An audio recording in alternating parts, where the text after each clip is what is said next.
Ya.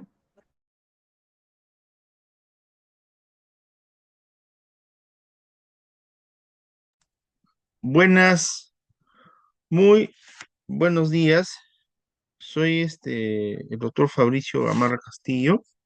En esta oportunidad voy a darle una pequeña clase sobre bioética y en el liderazgo en enfermería. En ese sentido, hay aspectos importantes, ¿no?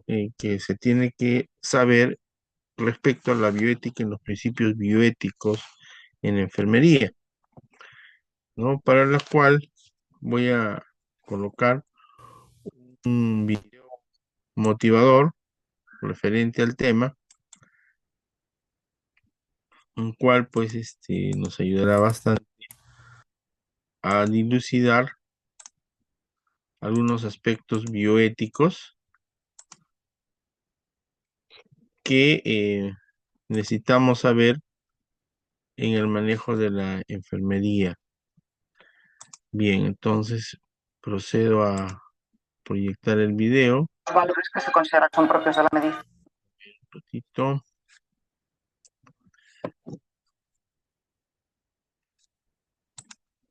Ya, a ver, se visualiza. Muy bien, excelente. Ya, dale.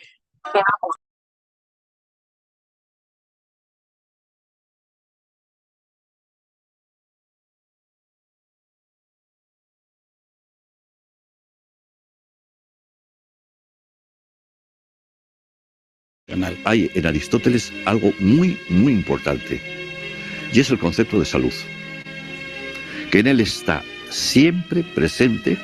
Es decir, no, la moral no está separada, por aquí va el cuerpo y por ahí va la moral, ¿no?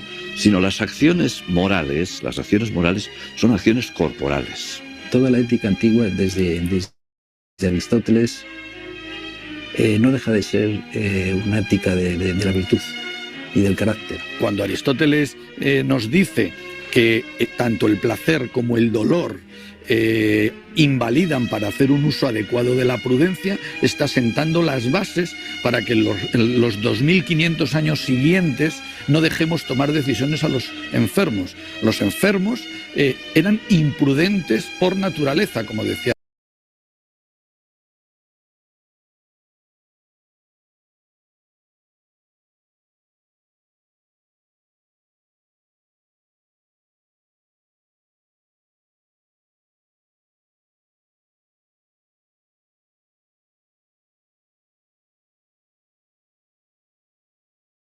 Se traslada a la Edad Media.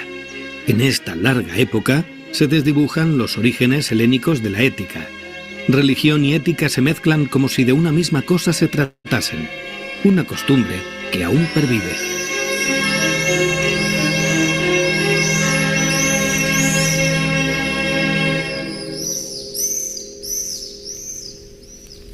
Es verdad que, sin embargo, durante la Edad Media con el cristianismo, buena parte de los valores que se defienden en ese juramento son afines de alguna manera a la ideología cristiana y, por tanto, se mantiene en ciertas escuelas esa idea de que hay que preservar la vida, de que hay que intentar no practicar determinadas acciones como abortos, eutanasia, cosa parecida. Es una edad en la que prácticamente se pierde la tradición griega. La llamada invasión de los pueblos germánicos arrasa en buena medida en el occidente con la cultura griega y con la cultura latina en buena medida. De tal manera que lo que queda es pues en los monasterios y tal, ¿no? Claro, este ideal que digo de la hospitalidad, de la caridad, de la benevolencia, tiene que ver con los valores cristianos y por tanto hay una clara influencia de la religión, evidentemente. La ética médica, la ética del juramento y de los escritos hipocráticos se convierte en el modelo, en la Edad Media, no solo de la ética médica, sino de la ética de todas las profesiones. Tras la Edad Media, la modernidad abre las puertas a una nueva ética. Se comienza a reconocer la igualdad de todos los seres humanos, la igual libertad y dignidad de toda naturaleza humana. Sin embargo, la medicina continuaba sustentada en la superioridad y en la autoridad del médico. Toda Desde el siglo XVIII la Ilustración renueva la ética pura, ¿no? Y todo esto influye en las profesiones y influye en medicina. La ética enfermera que se defendió inicialmente era una ética, pues como digo, de obediencia. Básicamente lo que había que hacer era asumir las órdenes médicas, cumplirlas de la manera más eficiente posible e intentar desarrollar también una serie de virtudes que yo diría que tristemente se asociaron también al género femenino, ¿no? Es decir, las labores de cuidado tenían que ver con ser una buena mujer y había una asociación entre ser buena mujer y ser buena enfermera. En el siglo XIX se suma definitivamente la enfermería como profesión de cuidado al enfermo. La británica Florence Nightingale crea el modelo de la enfermería moderna, girando en torno a una ética, a una forma de ser enfermera. Junto a la tradicional ética médica, aparecía una ética más centrada en el cuidado y en la proximidad al enfermo.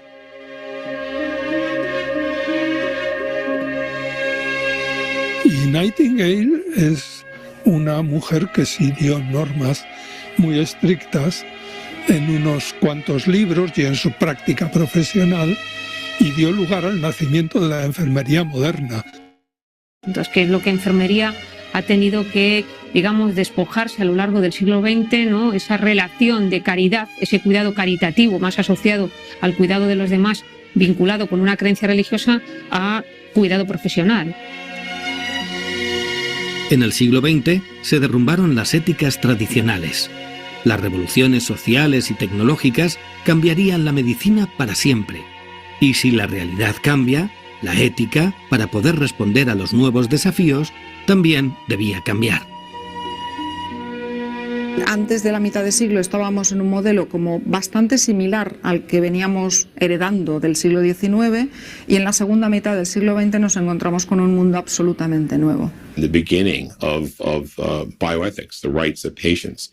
However, even though it was an important decision, it was only important in the 50s and 60s when other rights movements began to emerge in the United States, the civil rights movement, feminism, questioning of authority and hierarchies. And that led to the more modern era of bioethics, which was catalyzed, in fact, also by the atrocities of Nazi Germany. And the Nuremberg Code was another milestone, 1947, which articulated the rights of people in research. En los años 50 y los 60, en cuanto a derechos civiles, los derechos de minorías que previamente habían estado oprimidas en Estados Unidos, etcétera, etcétera, todo eso acaba llevando a la cristalización de una serie de derechos subjetivos, incluidos los de los pacientes, que empiezan a hablar con voz propia, ¿no? Se ve de algún modo la ética desbordada. ¿Por qué? Porque aparecen cantidad de problemas que son cualitativamente distintos a los de antes. Fue un desarrollo, yo creo, muy rápido, porque estamos hablando de unos 50 años, ¿no?, que han hecho que una disciplina que no existía se haya consolidado de una forma bastante sólida. La nueva ética aplicada a las ciencias de la vida se conceptualizó con el neologismo bioética, convertida en la nueva ética del siglo XXI. Cualquier cuestión científica o sanitaria que aparece plantea conflictos de valor a los que la bioética tiene que dar respuesta.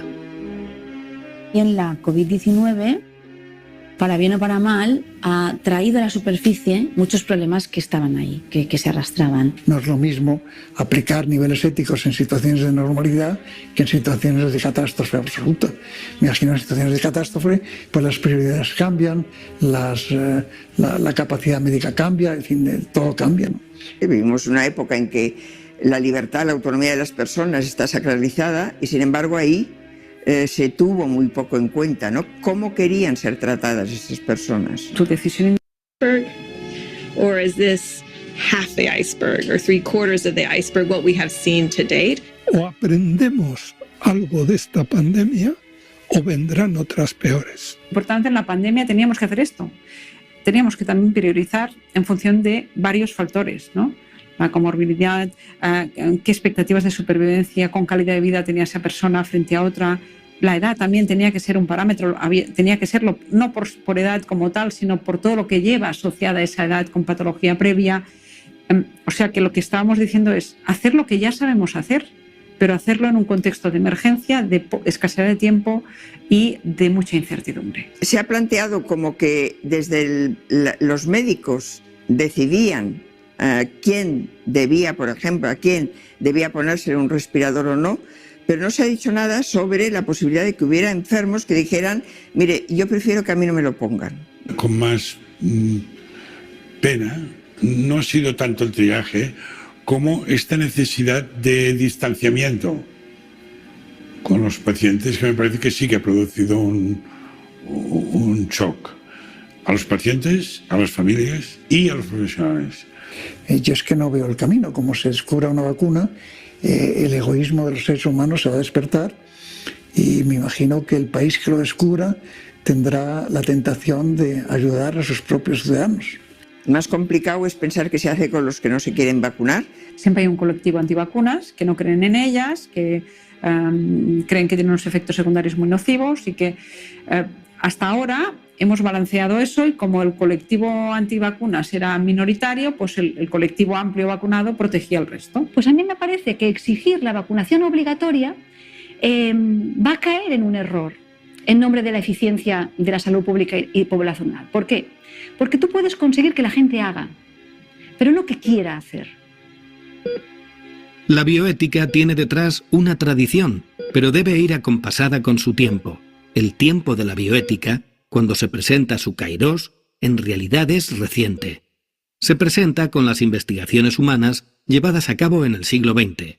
La bioética responde a una forma de llevar a cabo los ensayos clínicos absolutamente inaceptable desde el punto de vista ético. Ningún comité de bioética. Pero se siguieron haciendo investigaciones haciendo auténticas barbaridades. No pensemos que Auschwitz fue el final de las barbaridades en la investigación con seres humanos, ni muchísimo menos. Luego tuvimos evidencias de lo que se estaba haciendo en los años 60, finales de los 60, primeros de los 70. Y ahí volvieron a salir investigaciones que se estaban haciendo en Estados Unidos, como la investigación de Willowbrook para la hepatitis con niños deficientes mentales.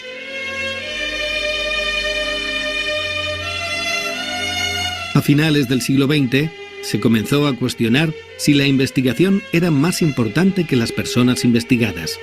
Porque si la ciencia era ciega a la ética, algo estaba fallando. The Tuskegee syphilis study, which began in 1932, and as your listeners will know, it was a study of African American men, some 400 plus African American men down in Tuskegee, Alabama.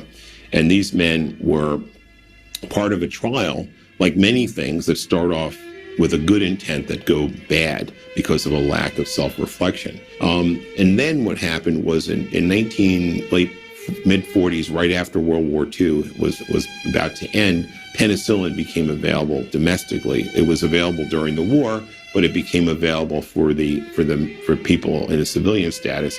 And because these men had been deprived without their knowledge of the heavy metals that didn't work, they were continually denied of the penicillin. Cuando el New York Times pone en portada el estudio de Tuskegee, eso supone una convulsión de la opinión pública. ¿Qué ocurre? Pues que se crea la National Commission. Es decir, cuando el gobierno de los Estados Unidos no sabe cómo abordar el problema, nombra unos comisionados a los que les pregunta cuáles tienen que ser los principios éticos básicos para hacer investigación moralmente adecuada, correcta con seres humanos. So today America does remember the hundreds of men.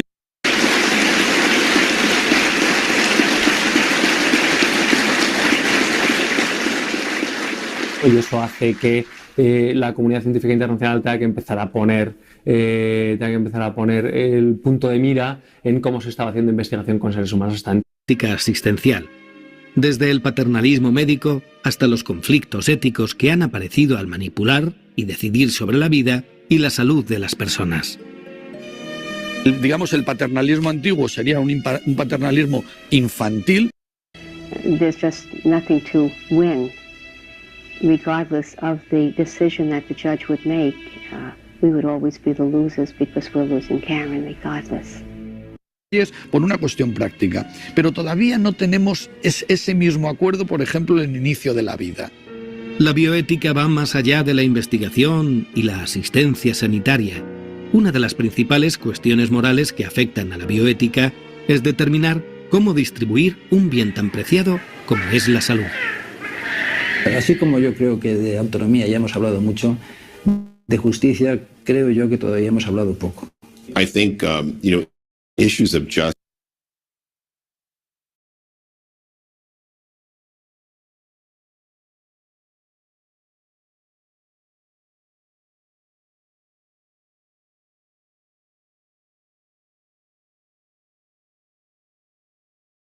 Bien, entonces, en el tema de la bioética y de la ética, ¿no? Vamos a intervenir en esta oportunidad, ¿no? Y trabajar de manera organizada y la responsabilidad de las actividades en grupos, ¿no? De tal manera que podamos abordar el contenido sustancial de la bioética y sus principios en la enfermería, que por cierto, como hemos visto en el video motivador, ¿no? Los principios de bioética, la autonomía, la beneficencia, la no maleficencia, la justicia, son los pilares de la base de la bioética.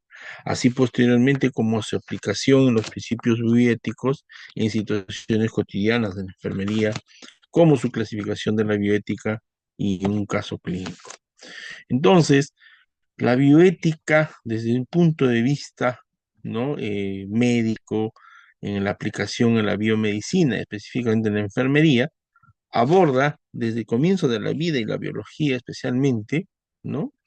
De dilemas morales derivados de investigaciones médicas y tratamientos médicos farmacológicos por lo general. Entonces, lo que se busca con la bioética es ver en cierta manera, ¿no? Proporcionar principios éticos para guiar decisiones, ¿no? De investigación y prácticas médicas, de tal manera que se puede equilibrar los avances científicos con consideraciones éticas y valores humanos. Entonces, podemos definir que la bioética, ¿no? Es una ciencia que estudia todos estos problemas éticos que surgen de la aplicación de la ciencia, la práctica médica y las técnicas, ¿no? En el ámbito de la salud, y que tiene como principios las normas básicas que deben guiar en la práctica profesional en las ciencias biomédicas. Entonces, cuando hablamos de bioética, ¿no? Como hemos visto en el video, hay importantes aspectos en la enfermería, porque es un campo importante en los profesionales que se toma para guiar decisiones en los pacientes. Exploramos la definición, evolución y principios clave de la bioética para aplicar en situaciones cotidianas en el manejo de la enfermería. Pero esto de la historia de la bioética pasó por algunas etapas. En ese sentido, ¿no? Estas etapas han ido, como se dice, evolucionando, ¿no? De tal manera, ¿ya? Que al evolucionar, ya hemos visto lo siguiente, ¿no? Por ejemplo, que surge desde épocas muy antiguas, ¿no? En la cual Hans Jonas van Rensselaer, ¿no? Fueron que desarrollaron esta, como se dice, esta disciplina para abordar los avances en la medicina, ¿ya? Y luego ya en 1979, ¿no? Como se procedió en el informe de Belmont, principios fundamentales de la bioética, que hablamos de la autonomía, beneficencia, no maleficencia y principios que guían a todo profesional de la salud en la enfermería a tomar decisiones éticas. Entonces, desde ese punto de vista, ¿ya? La bioética se ha convertido en un elemento clave, ¿no? Un elemento clave, ¿por qué? Porque nos permite en la práctica de la enfermería enfrentar constantemente, ¿no? A dilemas éticos de cuidado de pacientes. La práctica en la enfermería está lleno de estos dilemas, lleno de estos problemas que se tienen que abordar. En ese sentido, ¿no?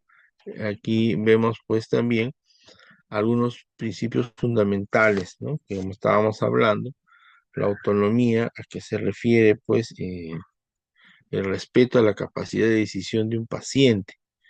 Esto es importante, ¿no? Que los enfermeros deben asegurar que los pacientes puedan tomar sus decisiones, ¿no? Sobre su propia salud, ¿no? La beneficencia, que actúan en beneficio del paciente. Los enfermeros deben buscar el bien para pacientes a través de sus intervenciones y cuidados. Y la justicia, de igual manera, ¿no? De cargas y beneficios, ¿ya? En el criterio que utiliza para saber si una actuación es ética o no ética, desde el punto de vista de valorar equitativamente, ¿no? Incluyendo el rechazo, la discriminación, ¿no? De un carácter público y legislado. Y no maleficencia, simplemente evitar el daño, ¿no? Evitando el daño, que los enfermeros deben asegurarse, ¿ya? Que sus acciones no causen perjuicio y sufrimiento en los pacientes, ¿no? Entonces, es importante estos grandes pilares del informe de Belmont, ¿no? Porque nos resumen, o sea, estos 4 pilares importantes, ¿no? El quehacer de la ética, ¿no? En ese sentido, ¿no? Es importante entender que estos principios de la bioética se aplican, ¿no? Como se dice, en los dilemas éticos en enfermería, ¿no? Entonces, ¿esto qué cosa quiere decir? Que los enfermeros a menudo se enfrentan a situaciones complejas, ¿no? Definitivamente, ¿no? En el lugar que trabajen, ¿no? Ya sea en un área de cuidados intensivos, una unidad crítica, una emergencia, ¿no? En estos casos, consentimiento informado, distribución de recursos, ¿no? Algunos ejemplos incluyen representar a un paciente, ¿no? En el sentido de actuar con beneficencia, sin hacer daño y asegurar la justicia, ¿no? Entonces, es importante que el rol del enfermero, ¿ya? Desempeñen un papel fundamental como mediadores bioéticos, ayudando al dilema ético y promoviendo la práctica de la enfermería ética con calidad. Entonces, para entender este aspecto importante, pues, ¿no? de la ética, se concluye, pues, que la bioética, pues, es fundamental en la práctica de la enfermería, porque proporciona un marco ético para tomar decisiones y en el cuidado de pacientes, por un lado. Entonces, a lo largo de la sesión vamos a ir explorando estas definiciones y sus principios claves de la bioética, como su aplicación en situaciones cotidianas de la enfermería, lo cual es crucial que estos enfermeros conozcan y apliquen estos principios para evitar una atención de calidad, ¿no? Más respetuosa y éticamente sólida en el quehacer diario, ¿no? Por eso es que se habla, ¿no? de evaluación y reflexión, ¿no? El principio más difícil. ¿Cuáles son los principios bioéticos a considerar más complicados de aplicar en la práctica diaria de la enfermería, ¿no? Reflexionar sobre los desafíos que pueden surgir, mejorar la formación, cómo se podría mejorar esta formación bioética dentro de los estudios de la enfermería, analizando, ¿no? Fortalecer el conocimiento de las habilidades de este ámbito. Entonces, esto es parte, ¿no? de una discusión, como se dice, ya, en la cual tenemos que tener en cuenta, ¿no? Identificar, por un lado, ¿no? integrando pues los dilemas, analizando los principios, tomando decisiones, ¿no? ¿Por qué es importante, como se dice, identificar los dilemas, ¿no? ¿Por qué? Porque en principio, ¿no? Se necesita, ¿ya? Integrar a la bioética en la práctica, en primer lugar, estar atento a las situaciones que se planteen dilemas éticos en la práctica diaria, como el consentimiento informado, ¿no? Por decir. Luego analizar estos principios, reflexionando cómo aplicar estos principios de autonomía, beneficencia y no maleficencia. Y tomar decisiones éticas informadas, equilibrando pues estos principios y buscando siempre el mayor beneficio y el respeto al paciente, lo que se quiere, ¿no? ¿Por qué? Porque se trata, ¿no? En ese sentido, ¿no? Que vamos a tener toda una serie de materiales, de recursos y apoyos, ¿no? Guías y protocolos, ¿no? Para orientar a la toma de decisiones, así también como comités éticos, ¿no? Donde se acude, ¿ya? En el momento, ¿ya? De su centro sanitario y obtener, como se dice, información, asesoramiento frente a tantas cosas que vienen, ¿no? Entonces, es importante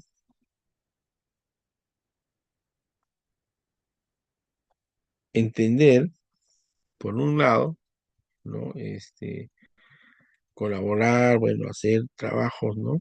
Que busquen experimentar, ¿no? Algunos aspectos éticos, como la excelencia ética, por ejemplo. Los profesionales de enfermería se debe tener el mejor compromiso de quebrantarle de la excelencia en el mejor cuidado, en la aplicación de la bioética y brindar, pues, de tal manera confianza en los pacientes, ¿no? Esta sesión, pues, es importante entenderlo, ¿ya? Vamos a hacer en forma colaborativa, vamos a agrupar 4 estudiantes y vamos a hablar sobre algún tema, ¿no? De la bioética, por ejemplo, la eutanasia, y vamos a hacer un comentario, ¿no? Y vamos a hacer una estrategia metacognitiva, ¿no? Vamos a ver lo que aprendimos hoy, cómo lo aprendimos, para qué aprendimos y con qué competencia lo vinculamos, ¿no? Entonces, la clarificación de la bioética se ocupa, ¿no? De los fundamentos éticos, de valores y principios que dirigen, ¿no? Las fuentes documentales, códigos médicos, derecho nacional, normas deontológicas y en realidad pues todo lo que concierne, ¿no? Ahora, tenemos también, ¿no? Una bioética aplicada, ¿ya? En ese sentido, hablamos, ¿no? Que se ocupan de dilemas específicos, tanto en el terreno médico como biomédico, que son referentes, ¿no? Como modelo sanitario y distribución de recursos entre los profesionales de salud, el enfermo, los enfermeros, ¿no? Y que tiene que ver mucho las prácticas de la medicina prenatal, el aborto, la ingeniería genética, eugenesia, eutanasia, trasplantes, y también, pues, otra expresión de seres, ¿no? Entonces, hay una parte que se llama la bioética clínica, que se caracteriza por la toma de decisiones y se examinan los dilemas nacidos del ejercicio asistencial de la medicina y los medios concretos disponibles para resolver los conflictos de una mejor manera.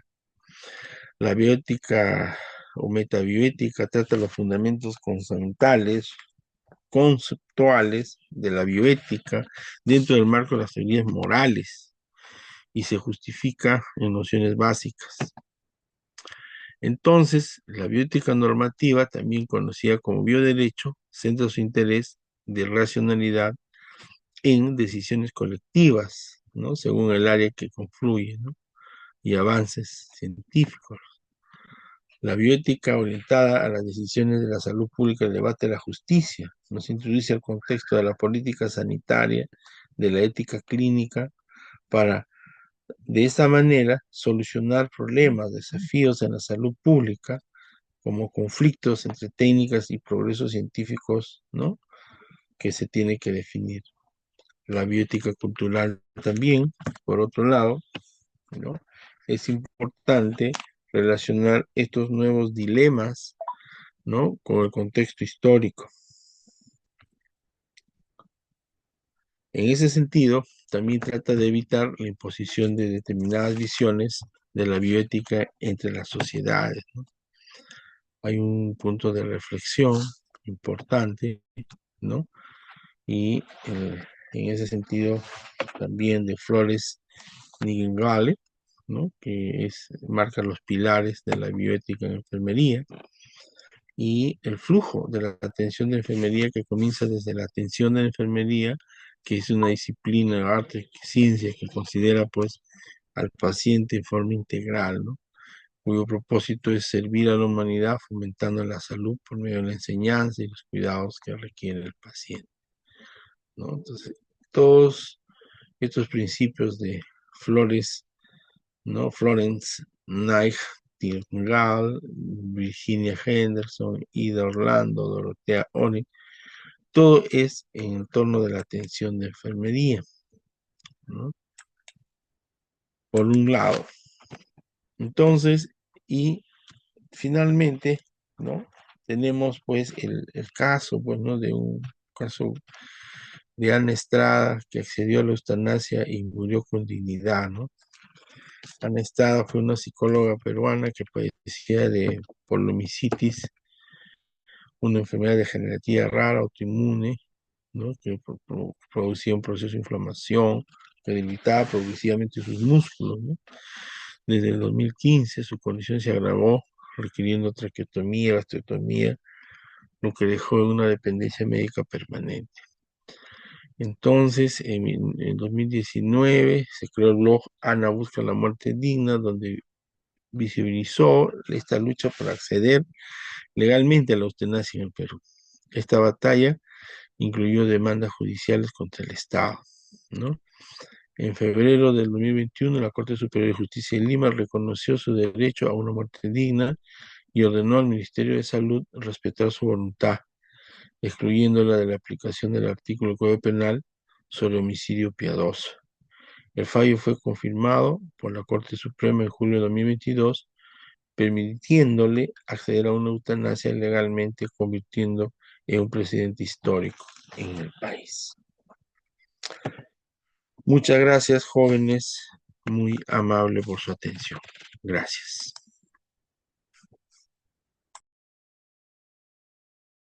Corten.